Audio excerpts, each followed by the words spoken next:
ఒక తల్లికి 6 బిడ్డలు. 6వ బిడ్డను కనిందంట. 6వ బిడ్డను కన్నదప్పుడు తన గర్భసంచ చినిగిపోయింది. లిటరల్గా. తల్లులకు తెలుసు, డెలివరీ ఇచ్చిన వాళ్ళకి. మొత్తం ఆ రూమ్ అంతా, ఆ హాస్పిటల్ రూమ్ అంతా రక్తం అయిపోయింది. They said she won't live. అందుకని భయపడి బిడ్డను బయటికి తీసి ఆ గర్భసంచను కుట్టి మూసేశారు. గర్భసంచను కుట్టి మూసి తర్వాత చెప్పారు, ఇంకా నువ్వు బిడ్డల్ని కనలేవు, కనకూడదు, కంటే నీకు ఆపది, కనలేవు, ఎందుకంటే గర్భసంచని కుట్టి మూసేసేమో, ఇట్ ఈస్ ఇంపాసిబుల్. దేవుడు దర్శనం ఇచ్చి చెప్పాడు, దేవుని స్వరం వినిపిస్తుందంట ఆ తల్లికి, ఈ కుట్టులు నాకు అడ్డా, ఈ కుట్టులు నాకు ఆటంకమా, నీకు 7వ బిడ్డను ఇస్తున్నాను అని దేవుడు చెప్పాడు. అప్పటికే రక్తం అంతా పోయింది, ఎంతో నీరసం అయిపోయింది, గర్భసంచం మూయబడింది. కానీ సంవత్సరం తిరగకుండా మరలా ఆ తల్లి ప్రెగ్నెంట్.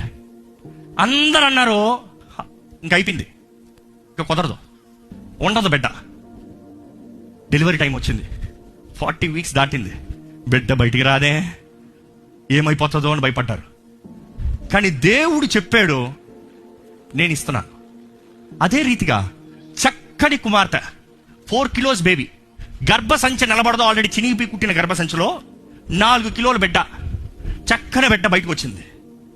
దేవుడు మాట ఇచ్చాడు, నెరవేర్చాడు.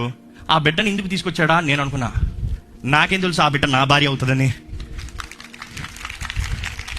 అర్థమైందండి?